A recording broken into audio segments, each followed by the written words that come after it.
नमस्कार, India TV देख रहे हैं आप। आपके साथ मैं हूं प्राची पाराशर।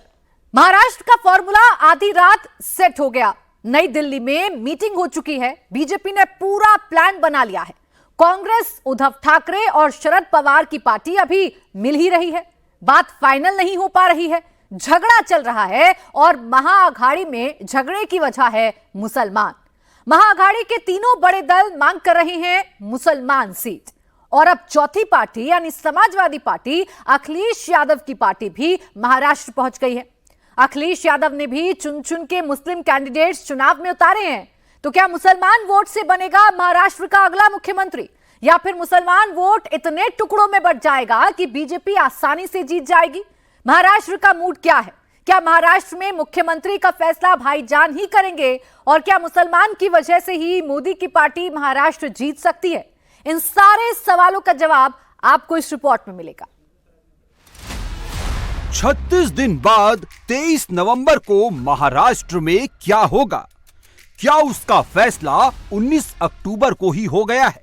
864 घंटे बाद महाराष्ट्र में फिर बनेगी महायुति की सरकार। तो क्या महाअघाड़ी ने नतीजों से 5 हफ्ते पहले ही मान ली है हार? हरियाणा की गलती हमें नहीं दोहरानी है।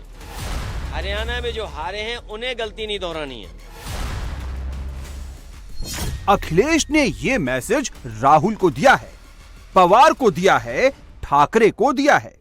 महाराष्ट्र की सियासी पिच पर समाजवादी पार्टी ने अपना सबसे बड़ा ट्रम्प कार्ड खेल दिया है।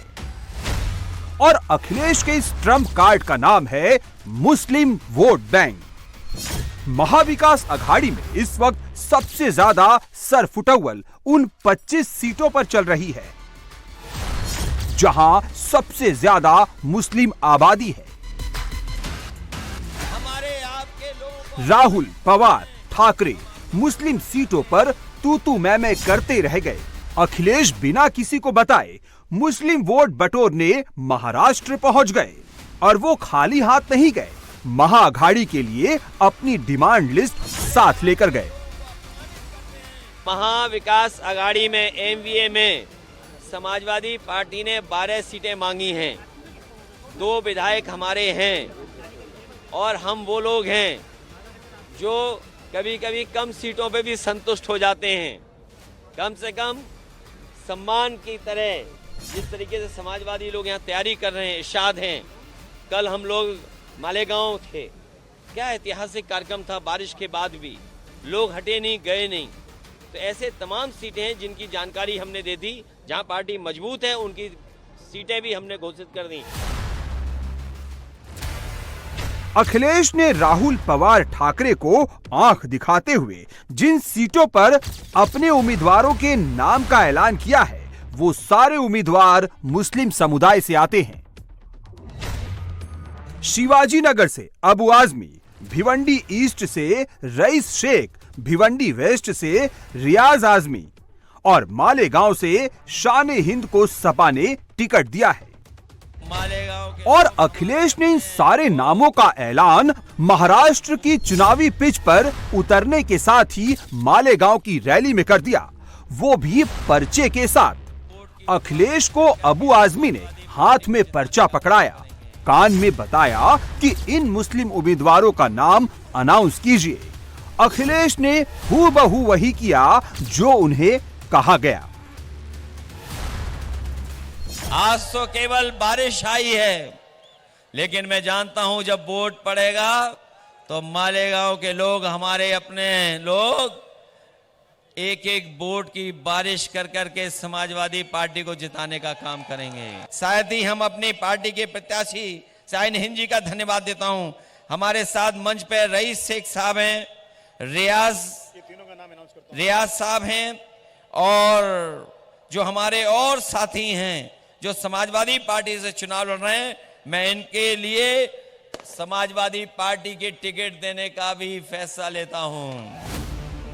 अखिलेश की मुस्लिम वोट बैंक वाली गुगली से महाअघाड़ी कैसे क्लीन बोल्ड हुई? राहुल, पवार, ठाकरे के खेमे में कितनी तेज हलचल मची है, डिटेल आगे देंगे। हमारे लिए बहुत जरूरी है। पहले आपको महाराष्ट्र के उन मुस्लिम मोहल्लों में लेकर चलते हैं जहां भाईजान का वोट पाने के लिए जबरदस्त मारकाट मची है। बैरिस्टर ओवैसी पहले ही हिंट दे चुके हैं, महाअघाड़ी से भाव न मिलने की वजह से वो अकेले ही चुनाव में जाने का मन बना रहे हैं। As far as Maharashtra is concerned, we have 2 MLAs over there. In the last assembly elections, we came second in many assembly constituencies. In 2009, the people of Aurangabad have elected Mr. Imtiaz Jalil as their honorable MP. Our state president, Mr. Imtiaz Jalil, has written a letter to the Congress Maharashtra president and to the senior leader of NCP, are of the opinion, that is MIM Maharashtra is also of the opinion that we do not want the Shinde and the Fadnavis government to come back in power again. But they are yet to respond to it. Now, after doing all this, if the other parties do not come forward, then that is up to them. But as far as our party is concerned, we have announced 5 candidates, and we'll have to contest elections in different constituencies, and that will be announced very shortly. AIMIM ने महाराष्ट्र के गली गली मोहल्लों में भाईजान की सभाएं शुरू कर दी हैं। टेबल कुर्सी लगाकर भीड़ को सामने बिठाकर किसे सेलेक्ट करना है, किसे रिजेक्ट करना है, मुस्लिम मोहल्लों में सबकी ट्रेनिंग अभी से दी जाने लगी है। महाराष्ट्र असेंबली का चुनाव 20 नवंबर को होने जा रहा है और 23 नवंबर को काउंटिंग होगी, पेटी खुलेगी। अब 1 महीना हमारे अपने पास है। 1 महीने में यह जंग जीतना है और हम लोगों को असेंबली इलेक्शन के अंदर कामयाब होना है। AIMIM की सभाओं में मुसलमानों को भड़काना, पुलिस प्रशासन के खिलाफ उकसाना, सब कुछ शुरू हो चुका है। ऑन कैमरा हो रहा है। एक सैंपल आपके सामने है। कुर्सी पर मालेगांव से AIMIM के विधायक बैठे दिखते हैं और उनके सामने खड़ा शख्स चुनावी स्क्रिप्ट पढ़ता है, खुल्लम खुल्ला धमकाता है। अगर मुफ्ती मोहम्मद इस्माइल कासमी के 1.5 लाख चाहने वाले ने अगर सोच लिया कि ये शहर के अमन को अगर कोई खराब कर रहा है, तो अब हमारी सिंध मगरिब की तरफ नहीं रहेगी, अब हमारी सिंध मशरिक की तरफ रहेगी। ये हम देना चाह रहे। हमने बहुत सब्र से काम ले लिया है, हमने बहुत कानून पर और प्रशासन पर भरोसा कर लिया है। हमारे मगरिब और मशरिक के सारे इशारे को पुलिस इंतजामिया समझ ले। मुफ्ती इस्माइल क्या, अब अगर किसी एक वर्कर को या एक मुफ्ती इस्माइल के चाहने वाले को या मजलिस के एक अदना से अदना कारकुन को अगर खराश भी आई, तो यकीन मानो अब जो रुख होगा वो मशरिक की जानिब होगा और शहर में जो भी अगर अमन की सूरत हाल खराब होगी, इसका जिम्मेदार जो है वो पुलिस इंतजामिया होगा। हमारे सब्र का इम्तिहान अब पुलिस इंतजामिया ना ले। मुस्लिम वोट की फाइट में ओवैसी और तमाम दूसरी पार्टियां कोई भी रॉन्ग या राइट नहीं देख रही, बस वोट की फिक्र कर रही है। एक और सैंपल आपके सामने है। जब लुक्कू पहलवान ग्रुप के सैकड़ों कार्यकर्ताओं को 20 सड़क पर मजमा लगाकर पार्टी में शामिल कराया गया और ओवैसी की पार्टी के लिए वोट मांगा गया। इस बीच एक और इंटरेस्टिंग चीज शुरू हो गई है। 24 के लोकसभा चुनाव के वक्त जिस तरह महाराष्ट्र की 48 सीटों पर मुसलमानों को एकजुट किया गया था, मंच सजाकर जिस तरह मुसलमानों को एक मुश्त इंडिया अलायंस को वोट देने के लिए कहा गया था, महाराष्ट्र विधानसभा चुनाव के लिए भी वही स्क्रिप्ट रेडी कर ली गई है और इसके लिए मौलानाओं की टोली को अभी से काम पर लगा दिया गया है। एग्जाम्पल के तौर पर मौलाना सज्जाद नोमानी का एक बयान आपको सुनाते हैं। मौलाना साहब की तबीयत नासाज है, बावजूद इसके इन्होंने महाराष्ट्र विधानसभा चुनाव पर 10 मिनट का एक वीडियो बनाया, मुसलमानों के नाम एक संदेश जारी किया और सबको हिदायत देते हुए कहा कि जल्दी जल्दी वोटर लिस्ट में अपना नाम ढूंढ लो, अगर नहीं है तो समय से पहले नाम शामिल करवाओ। क्यों? क्योंकि महायुति को हराना है, महाअघाड़ी को जिताना है। वोटर लिस्ट में अपने नामों के इंदिराज की कल आखिरी तारीख है। महाराष्ट्र में और झारखंड में इलेक्शन होने वाले हैं। मैं अपील करता हूं कि जिस तरह लोकसभा के इलेक्शन में सबने मिलकर धर्म और मजहब की तफरीक के बगैर तमाम शहरियों का वोटर लिस्ट में नाम दर्ज कराया था, एक बार फिर ये भरपूर मुहिम जंगी पैमाने पर होनी चाहिए। अब तो सिर्फ 24 घंटे से कुछ ज्यादा रह गए हैं। कल रात 11:59 से पहले ये काम हो सकता है। हमारे उलमा, मसाजिद के इमाम, मदारिस के जिम्मेदारान, मैं आपसे गुजारिश करता हूं कि लोकसभा के इलेक्शन से भी ज्यादा अहमियत इस वक्त महाराष्ट्र के इलेक्शन की हो गई है और गालिबन झारखंड के इलेक्शन की भी यही पोजीशन है।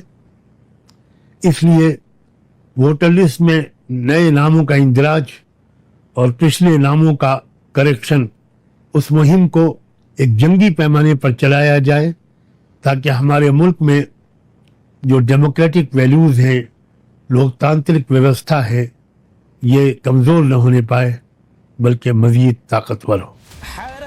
देवेंद्र फडणवीस ने जिस वोट जिहाद का जिक्र किया था, महाराष्ट्र में उसका पार्ट 2 लॉन्च हो चुका है और ये साबित करने के लिए आपको महाराष्ट्र के लिए मुफ्ती हारून नदवी का सबसे ताजा बयान सुनाते हैं। मुफ्ती साहब ने कुछ घंटों पहले लाइट कैमरा एक्शन के साथ 1 घंटे का एक वीडियो बनाया, उसे YouTube पर अपलोड कर डाला। जानते हैं वीडियो में क्या था? वीडियो में मुसलमानों से वोट जिहाद की अपील की गई। गौर से सुनिएगा। मुसलमानों को पैगाम देना जरूरी समझा कि अगर अब भी ना जागे तो, जी हां, आज का उन्वान है कि अगर अब भी ना जागे तो, अगर अब भी ना जागे तो फिर हालात इससे भी ज्यादा बुरे आ सकते हैं। तो नए बदतरीन हालात आए हैं कि जनाब, मैं समझता हूं कि तारीख का अभी यूं समझिए कि अभी जो हालात चल रहे हैं ये तारीख के बदतरीन हालात है। इससे पहले शायद इतने बुरे हालात ना आए हो। मुल्क में दूसरी माइनॉरिटी में सबसे बड़ी माइनॉरिटी, यानी बल्कि मैं इसको माइनॉरिटी नहीं कहूंगा, मेजॉरिटी में 13 से लेकर 15% तक हमारी आबादी है जी। 1%, 2% वाले मुख्यमंत्री बन सकते हैं, 1%, 2% वाले PM CM बन सकते हैं, लेकिन 13-14% वाले मुख्यमंत्री नहीं बन सकते हैं जी। 14-15% हम यहां पर मौजूद हैं, लेकिन इसके बावजूद भी हमारा कोई वैल्यू नहीं, कोई वकार नहीं, कोई इज्जत नहीं, कोई प्रेशर नहीं, कोई दबाव नहीं। कोई भी आ रहा है और सुअरों का झुंड के झुंड आ रहा है और मॉब लिंचिंग करके चला जा रहा है जी हाँ। और मुल्क के हालात तो आपको मालूम है। कहीं पर लौ जिहाद के मसले, लौ जिहाद के नाम पर हमें निशाना बनाया जा रहा है, कहीं पर गौ रक्षा के नाम पर हमें मारा जा रहा है। क्यों? जैसे मैं अक्सर कहता हूं हंसते हंसते कि बोटी बोलते ना हम, 2 रोटी होना हमको, 2 रोटी और 2 बोटी। तो बोटी खाने के चक्कर में हम बोटी हो रहे हैं, हमारी बोटी हो रही है। जमहूरी तरीके से आवाज तो उठाओ, बोलो तो सही, चीखो तो सही, चिल्लाओ तो सही, इत्तेहाद दिखाओ तो सही, यूनिटी दिखाओ तो सही, जुल्म के खिलाफ बाहर आओ तो सही। अगर अब भी ना जागे और इन सारी बेवकूफियों को खत्म ना किया और इन सारे इख्तलाफात को, विवादों को, इंतशार को, मसलकी, जमाती, बिरादरी के झगड़ों को खत्म ना किया तो याद रखो फिर ऐसे ही मॉब लिंचिंग होते रहोगे, ऐसे ही सुअरों का झुंड आता रहेगा और तुम्हें कत्ल करता रहेगा, मारता रहेगा। और ऐसे ही मुजरिमाना खामोशी इख्तियार की हो तो फिर याद रखो एक के बाद एक सबका नंबर आएगा, कोई छूटने वाला नहीं है। मुफ्ती हारून नदवी का ये इकलौता वीडियो नहीं है। इनके YouTube अकाउंट पर इस वक्त ऐसे 50 वीडियो पड़े हैं जिसमें ये जबरदस्त हिंदू मुसलमान करते दिखाई दे रहे हैं। किसी वीडियो में ये शिंदे अजीत पवार फडणवीस के खिलाफ वोट देने की अपील करते सुनाई दे रहे हैं, तो किसी वीडियो में मुसलमानों का वोटर कार्ड बनवा रहे हैं। खुद ही ऐसे वीडियोस को फैला भी रहे हैं।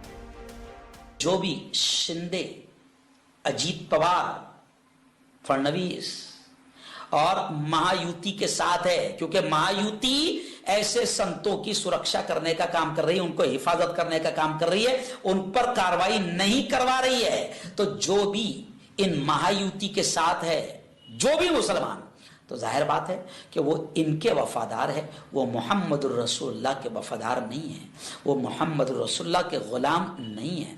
क्योंकि शिंदे सरकार और महायुति नबी के गुस्ताखों के साथ खड़ी है। अगर आप भी नबी के गुस्ताखों में शामिल होना चाहते हैं तो शिंदे, अजीत पवार और महायुति और फडणवीस के साथ हो जाइए और मोहम्मद की गुलामी और मोहम्मद की वफादारी से निकल जाइए। हम आपका भी विरोध करते हैं, ऐसे मुसलमानों का भी विरोध करते हैं जो शिंदे सरकार के साथ में इस वक्त खड़े हैं। विधानसभा के इलेक्शन महाराष्ट्र का ऐलान हो चुका है। बड़ी खबर आ रही है, वोटर्स इस खबर पर जरूर ध्यान दें कि वोटर लिस्ट में नामों को सही करना और दर्ज कराना, इसकी 19 अक्टूबर तक ये तारीख रहेगी। यानी आपके नाम अगर सही करना है तो आप करा सकते हैं। आपका वोटिंग लिस्ट में नाम गायब था लोकसभा में, तो जाइए और फौरन अपने नाम को अभी दर्ज करा लीजिए, क्योंकि कई लोगों का नाम लोकसभा लिस्ट में नहीं था। जो लोग गाफिल थे कि हमारा तो नाम है, जब वहां पोलिंग बूथ पर पहुंचे तो वहां उनका नाम ही लिस्ट में मौजूद नहीं था। वोटर लिस्ट में नामों के इंदराज में गफलत न बरतें, जमीयत उलमा हिंद आपसे अपील करती है। और जमीयत उलमा हिंद की जानिब से मैं खुद नायब सदर होने की जानिब से महाराष्ट्र का आप तमाम से अपील करता हूं, खासतौर से इमामों से अपील करता हूं कि जुमा में ये ऐलान करवाए, वोटिंग बेदारी की मुहिम चलाए और यह भी मुहिम चलाए कि जैसे लोकसभा में हमने अक्लमंदी और इत्तेहाद और होशमंदी से काम लिया और फिरका परस्तों को, शरपसंद ताकतों को हमने शिकस्त दी, ऐसे ही अपना इत्तेहाद, अपना इत्तेफाक, अपनी अक्लमंदी विधानसभा में भी दिखानी है। मौलानाओं की टोली इस वक्त महाराष्ट्र में वोट जिहाद वाली जो स्क्रिप्ट पढ़ रही है, सेम टू सेम वही स्क्रिप्ट यूपी से महाराष्ट्र के रण में कूदे अखिलेश की रैलियों में भी सुनने को मिल रहा है।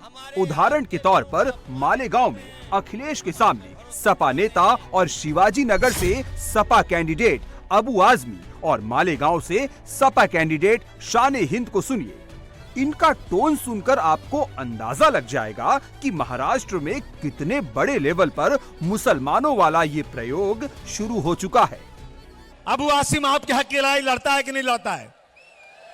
हम 2 एमएलए, हमें 6-8 एमएलए चाहिए। और जिस दिन अखिलेश भाई 8 एमएलए हो गए ना, किसी की मां ने दूध नहीं पिलाया मुसलमानों को साथ जाति करने की। ये मेरा वादा है, ये मेरा वादा है। मैं जान देकर भी इस कौम के लिए अपनी जान दे सकता हूं, लेकिन झुक के किसी के सामने घुटने टेक नहीं सकता हूं दोस्तों। लेकिन हमारा संकल्प है कि हम फिरका परस्तों को खत्म करेंगे इंशाअल्लाह ताला। मालेगांव नहीं, पूरे महाराष्ट्र में अब तब्दीली आएगी और अब ये मालेगांव से शुरुआत हो रही है। जिस तरह आप लोगों ने साथी निहाल अहमद साहब का साथ दिया था, आने वाले इलेक्शन में मैं उम्मीदवारी कर रही हूं समाजवादी पार्टी से। आप लोगों से दरख्वास्त है, ऐसी वोट दो कि यहां से हैदराबाद तक और वहां से आरएसएस वालों तक को करंट लगे। मालेगांव ने इससे पहले भी पार्लियामेंट में करंट दिया है। ये हमारी शुरुआत है, इसके बाद हमको इलेक्शन में अपना जादू बताना है। तुमने जैसे पार्लियामेंट में जादू बताया था ना, वैसा ही जादू तुमको असेंबली में बताना है। लेकिन जो अखिलेश, जो समाजवादी पार्टी महाराष्ट्र में इतना मुस्लिम कर रही है, वो महाअघाड़ी से ही सेटिंग नहीं कर पा रही है। देखिए, अखिलेश जी समाजवादी पार्टी इंडिया गठबंधन का एक हिस्सा है और हम लोग अखिलेश जी का सम्मान करते हैं और महाराष्ट्र में भी वो हमारे साथ हैं, हम उनके साथ हैं। अब उनके जो भी प्रस्ताव आए हैं उस पर चर्चा होगी, चर्चा करके जो भी उचित होगा पार्टी और महाविकास आघाड़ी के नेता निर्णय लेंगे। कांग्रेस के नाना पटोले पृथ्वीराज चव्हाण अखिलेश को गठबंधन धर्म निभाने की सलाह दे रहे हैं। पवार गुट के जयंत पाटिल सीट शेयरिंग पर पूरी तरह कंफ्यूज दिख रहे हैं।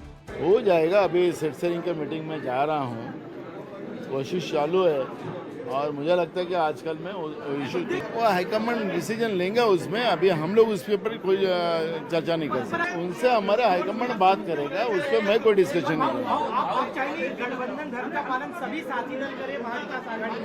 बिल्कुल करना चाहिए। दूसरी तरफ अखिलेश हैं, जो पहले से तय करके बैठ चुके हैं। महाअघाड़ी से झगड़ा मोल बैठे हैं। वो पीछे हटने को रेडी नहीं है।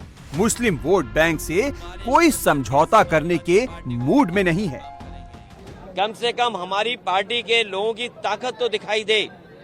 कल कोई बात हो कि पता लगे कि आपकी पार्टी नहीं है।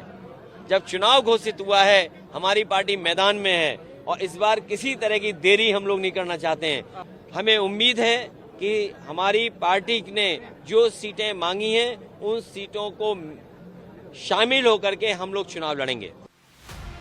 महाअघाड़ी और इंडी में जारी उठापटक के बीच पवार गुट की एनसीपी की पार्लियामेंट्री कमेटी की मीटिंग शुरू हो गई। सीटों और उम्मीदवारों के नाम पर चर्चा शुरू हो गई।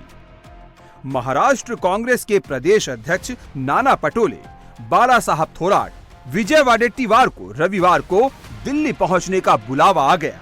पहले कहा गया शनिवार रात तक सीटें फाइनल हो जाएंगी, लेकिन ऐसा हुआ नहीं। जो कोई भी कैमरे पर आ रहा है, बस यही टेप बजाए चले जा रहा है कि महाअघाड़ी में सब कुछ ठीक है, कहीं कोई गड़बड़ नहीं है। देखिए, महा विकास आघाड़ी एक साथ चुनाव लड़ेंगे और सरकार बनाएंगे। मैं उद्धव ठाकरे जी से मिले और शरद पवार जी से भी मिले। ये दोनों हम सब लोग मिल करके चुनाव लड़ने के तैयार हैं। महाअघाड़ी के नेता कैमरे पर भले ही सब कुछ ठीक ठाक दिखाने की कोशिश कर रहे हो, लेकिन अंदर ही अंदर जबरदस्त तू तड़ाक चालू है। शनिवार को संजय राउत और नाना पटोले एक साथ कैमरे पर आए। ये दिखाने की कोशिश हुई कि दोस्ती हो गई है, कहीं कोई अनबन नहीं है, लेकिन पर्दे के पीछे महाअघाड़ी में तो कोई और ही खिचड़ी पक रही है। यकीन नहीं होता तो नाना पटोले का संजय राउत पर दिया एक बयान सुन लीजिए, पूरी पिक्चर क्लियर हो जाएगी। देखो, जो प्रोसीजर कांग्रेस पार्टी में होती है और सभी पार्टी में होती है कि हाईकमांड की तरफ ये सब चीजों को मालूमात देना पड़ता ही है और उस आधार पे हमने दिया है। अगर संजय राउत खुद ही हाईकमांड होंगे तो मुझे पता नहीं, मैं समझते हम लोग के उद्धव जी उनके हाईकमांड है, पर वो खुद ही हाईकमांड होगा तो उनका विषय। वो बड़े नेता है, राज्यसभा के सदस्य है, ऊपर हाउस, तो वो बड़े नेता है, उनके बारे में। महाराष्ट्र की पूरी सियासी पिक्चर को एक लाइन में समझे तो महाअघाड़ी में भीतर ही भीतर सब एक दूसरे पर टूट पड़े हैं। संजय राउत कुछ कह रहे हैं, नाना पटोले कुछ और कह रहे हैं। कैमरे पर तो सब ऑल इज वेल दिखाते हैं, लेकिन कैमरे के पीछे सब के सब एक दूसरे को ही कोस रहे हैं। और अब तो ये लग रहा है कि कहीं महाअघाड़ी के भीतर जारी संग्राम महाराष्ट्र के चुनाव में उनका काम खराब करने के साथ साथ कहीं इंडी का भी द एंड न कर दे। तू मैं नहीं, मतलब एक दूसरे के ऊपर जूता अभी तक नहीं फेंका, मैं चौंक रहा हूं। मैं आश्चर्यचकित हूं कि एक दूसरे को अभी तक मारा पीटा नहीं है लोगों ने, क्योंकि जिस प्रकार के मतभेद कांग्रेस और उबाठा के बीच चल रहे हैं और जिस प्रकार से मतभेद बाहर निकल के आ रहे हैं, जिस तरीके से एक दूसरे के ऊपर लोग मतलब अविश्वास दिखा रहे हैं, वो सब साफ साफ दिख रहा है। जब इनको एक दूसरे पर भरोसा नहीं है, जब ये एक दूसरे को नहीं संभाल सकते, तो महाराष्ट्र को क्या संभालेंगे? योगी आदित्यनाथ ने यूपी उपचुनाव में अखिलेश यादव के मुकाबले लीड ले ली है। 25 दिन बाद यूपी के कटहेरी, करहल, सीसामऊ, कुंदरकी, फूलपुर, मंझवा, गाजियाबाद, खैर और मीरापुर में बाई इलेक्शन है। योगी आदित्यनाथ एक एक सीट का रिपोर्ट कार्ड हासिल कर रहे हैं। योगी सभी 9 सीटों का दौरा कर चुके हैं, तो दूसरी तरफ अखिलेश यूपी छोड़कर महाराष्ट्र में साइकिल दौड़ाने में जुटे हैं। उपचुनाव वाली 9 सीटें तय करेंगी 2027 और 2029 की रणनीति क्या होगी, यूपी के अंदर क्या चल रहा है, कौन क्या गुणा भाग कर रहा है, पूरी डिटेल इस रिपोर्ट में देखिए।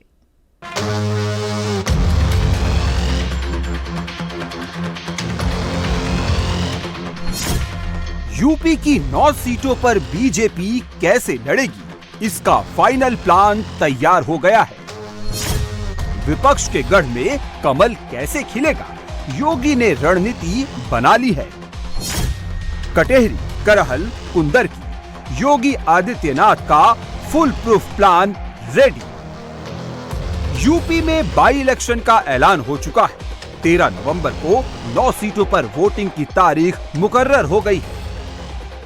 9 सीटों पर होने जा रहे उपचुनाव को बीजेपी नेशनल चुनाव की तरह लड़ रही है।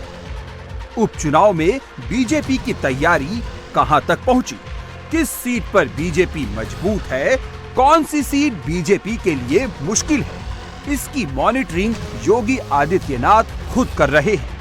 लखनऊ में योगी ने उपचुनाव की तैयारियों पर बड़ी बैठक की। मीटिंग में योगी के साथ दोनों उप मुख्यमंत्री, जिलों के प्रभारी मंत्री और बीजेपी संगठन के पदाधिकारी शामिल हुए। योगी आदित्यनाथ ने टीम 30 और संगठन के नेताओं से हर सीट का फीडबैक लिया। टीम 30 में शामिल मंत्रियों ने योगी को चुनावी तैयारियों का रोड मैप सौंपा। विपक्ष की चुनावी तैयारी और प्रत्याशी की स्थिति पर रिपोर्ट पेश की गई। भारतीय जनता पार्टी सभी चुनाव को गंभीरता के साथ लेती है। इन सभी उपचुनाव में जो 9 सीटों पर अभी घोषित हुए हैं, भारतीय जनता पार्टी प्रचंड बहुमत के साथ जीत हासिल करेगी। आप देख रहे होंगे कि 2017 से लेकर अब तक उत्तर प्रदेश चतुर्मुखी विकास की ओर तेजी के साथ आगे बढ़ा है। चाहे इंफ्रास्ट्रक्चर का मामला हो, चाहे लाइन ऑर्डर का मामला हो, हर तरफ उत्तर प्रदेश नंबर 1 पर जाने के लिए तेजी के साथ आगे बढ़ रहा है। और उत्तर प्रदेश के लोगों का मानना है कि माननीय प्रधानमंत्री नरेंद्र मोदी जी की गरीब कल्याण योजनाएं जन जन तक पहुंची हैं। लोगों का भरोसा भारतीय जनता पार्टी पर लगातार बढ़ा है। हम प्रदेश की 9 की 9 सीटें प्रचंड बहुमत के साथ जीतेंगे। बैठक में योगी ने सभी 9 सीटों पर होने वाले उपचुनाव को जीतने के लिए मंत्रियों और पदाधिकारियों की जिम्मेदारियां तय कर दी। योगी आदित्यनाथ ने टीम 30 को नामांकन के बाद से वोटिंग तक एक-एक दिन का रोड मैप तैयार करने को कहा। मीटिंग में तय हुआ कि नॉमिनेशन के बाद सभी मंत्री विधानसभा क्षेत्र में रुकेंगे और पार्टी की स्थानीय टीम के साथ घर घर जनसंपर्क अभियान में शामिल होंगे। साथ ही वोटिंग को प्रभावित करने वाले लोगों और जातियों के नेताओं के साथ मुलाकात कर उनका समर्थन हासिल करेंगे। इसके अलावा जो लोग बाहर नौकरी करते हैं, उनकी लिस्ट तैयार कर उन्हें वोटिंग के दिन बुलाने का इंतजाम किया जाएगा। लोकसभा चुनाव में समाजवादी पार्टी और कांग्रेस गठबंधन ने 43 सीटें जीती थी, जबकि बीजेपी का आंकड़ा 33 सीटों पर ही रुक गया। उपचुनाव में बीएसपी और चंद्रशेखर की पार्टी भी उतर रही है, लेकिन सीधा मुकाबला इंडिया अलायंस वर्सेस बीजेपी का ही है। ऐसे में अब बीजेपी उपचुनाव में बाउंस बैक करेगी। योगी को पता है कि उपचुनाव के नतीजों का असर 2027 के विधानसभा चुनावों पर पड़ेगा। लोकसभा चुनाव में समाजवादी पार्टी और कांग्रेस ने संविधान, आरक्षण और जाति जनगणना वाला नैरेटिव चलाया, वो चल निकला। लेकिन बीजेपी इस बार तैयार है। खुद योगी सभी सीटों पर जा चुके हैं।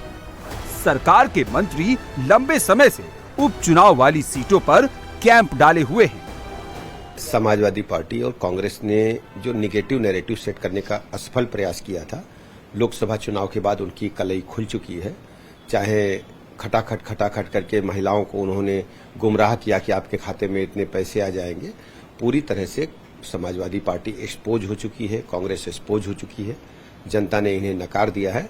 इस बार उत्तर प्रदेश में आप जो उपचुनाव हो रहा है, सभी सीटों पर भारतीय जनता पार्टी ही जीतेगी। और कुंदर की जहां मुस्लिम वोट ज्यादा है। देखिए, हम सबका साथ सबका विकास को लेकर के आगे बढ़े हैं और आप देखेंगे कि सर्व समाज के लोग भारतीय जनता पार्टी के साथ जुड़ रहे हैं और हम सभी 9 सीटों पर विजयश्री हासिल करेंगे।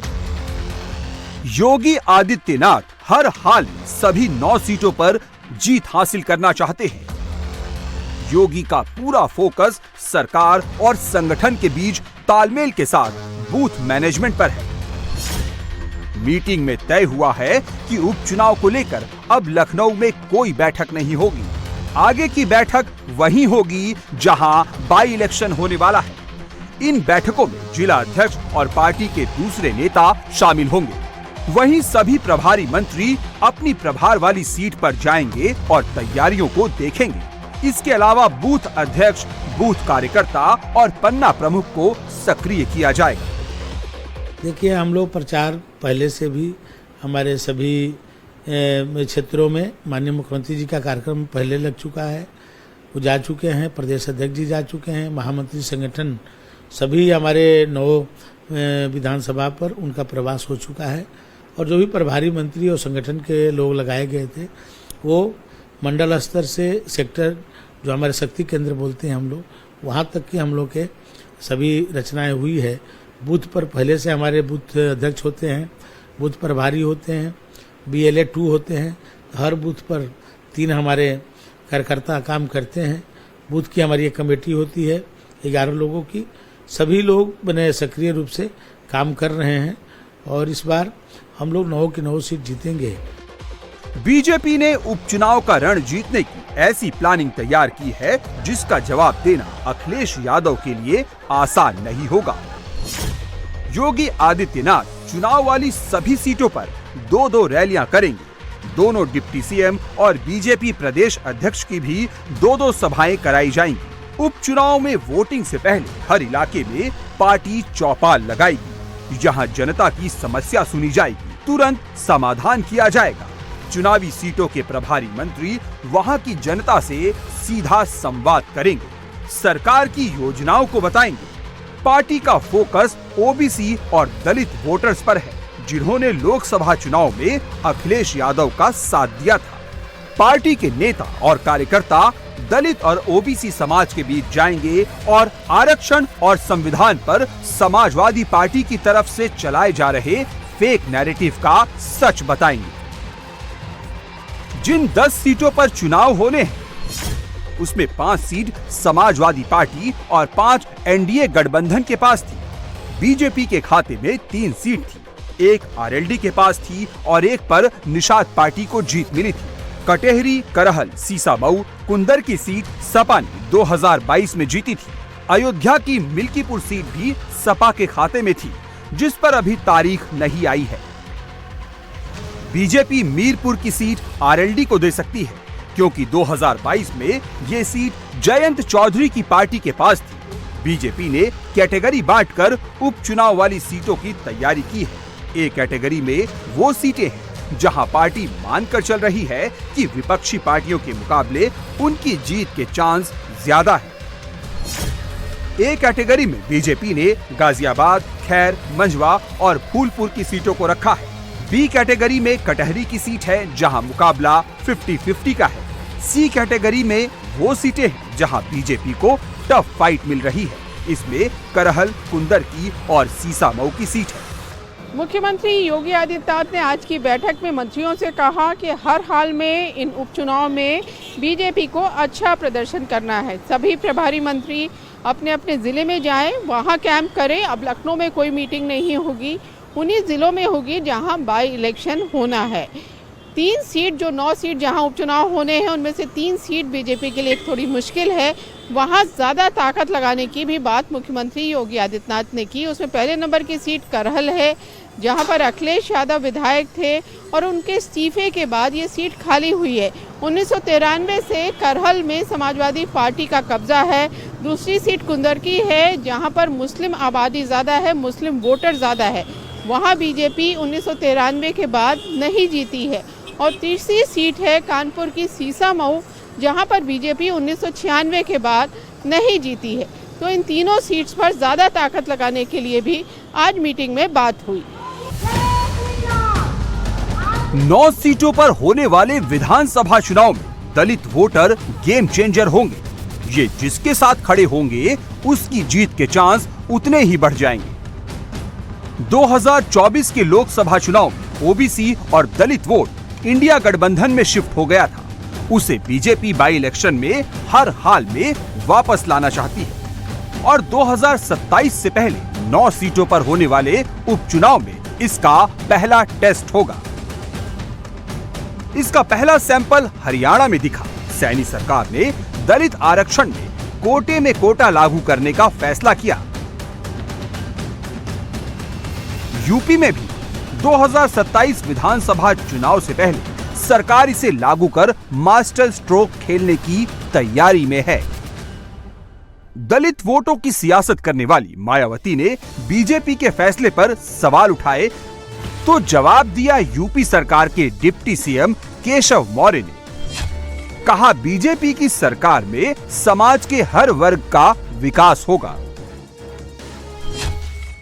बीजेपी ने यूपी का उपचुनाव जीतने के लिए अपनी तैयारियां पूरी कर ली है तो समाजवादी पार्टी ने 9 में से 6 सीटों पर अपने प्रत्याशियों के नाम का ऐलान भी कर दिया है। कटेहरी सीट से सांसद लालजी वर्मा की पत्नी सुभावती वर्मा, मंझवा से सांसद रमेश बिंद की बेटी ज्योति बिंद, फूलपुर से मुस्तफा सिद्दीकी, सीसामऊ से पूर्व विधायक इरफान सोलंकी की पत्नी नसीम सोलंकी, करहल से तेज प्रताप यादव, मीरापुर से सांसद रहे कादिर राणा की बहू सुंबुल राणा को टिकट दिया गया है। अब सिर्फ कुंदर की सीट से समाजवादी पार्टी को अपने उम्मीदवार के नाम का ऐलान करना है। अखिलेश यादव ने जिस तरह से टिकट बांटे हैं, नेताओं के करीबियों और रिश्तेदारों को मौका दिया है, उससे बीजेपी हमलावर है।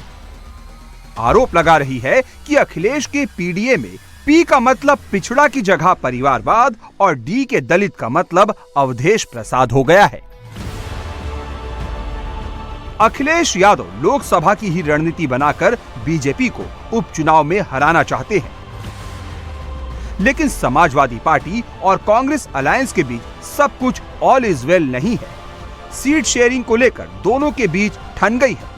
कांग्रेस पार्टी यूपी में 5 सीटों पर चुनाव लड़ना चाहती थी, लेकिन अखिलेश कांग्रेस को खैर और गाजियाबाद के अलावा कोई सीट देने को तैयार नहीं है। कांग्रेस 2 सीट मिलने से नाराज है। समाजवादी पार्टी ने कांग्रेस को जो खैर और गाजियाबाद की 2 सीट दी है, वो बेहद मुश्किल सीटें हैं। इन सीटों पर बीजेपी इतनी मजबूत है कि यहां से समाजवादी पार्टी का खुद चुनाव जीतना मुश्किल है। खैर सीट से समाजवादी पार्टी एक बार भी चुनाव नहीं जीत पाई है, जबकि कांग्रेस को यहां से पिछली बार 44 साल पहले यानी 1980 में जीत मिली थी। वहीं गाजियाबाद की सीट पर समाजवादी पार्टी सिर्फ एक बार 2004 के उपचुनाव में जीती थी। गाजियाबाद में जीत हासिल किए हुए समाजवादी पार्टी को भी 20 साल हो गया है। वहीं कांग्रेस को यहां आखिरी जीत 2002 के विधानसभा चुनाव में मिली थी। इसी को लेकर कांग्रेस में नाराजगी है। यूपी में इंडिया अलायंस एक बार फिर साथ है, लेकिन गठबंधन में शामिल कांग्रेस के नेताओं को सीट शेयरिंग की जानकारी ही नहीं है। देखिए, मैंने अपना जो प्रस्ताव भेजा था, मैं उस प्रस्ताव पर कायम हूं और नेतृत्व को निर्णय लेना है। नेतृत्व जो निर्णय लेगा उसको हम सब लोग मान्य करेंगे, उस पर काम करेंगे। 2 सीटें भी आपके सामने ही हैं, खैर और गाजियाबाद, मझवा फूलपुर और एक मझवा फूलपुर, एक और जो है मीरापुर। तो ये 5, लेकिन अभी इसमें से तो 3 पे जारी कर दिया है उन्होंने कैंडिडेट। अब वो इसीलिए मैंने कहा कि मेरी जानकारी में नहीं है कि क्या उन्होंने किया है, पर इतना जरूर मैं बता सकता हूं, जो मैंने 5 प्रस्ताव दिया था उस पर हम कायम हैं।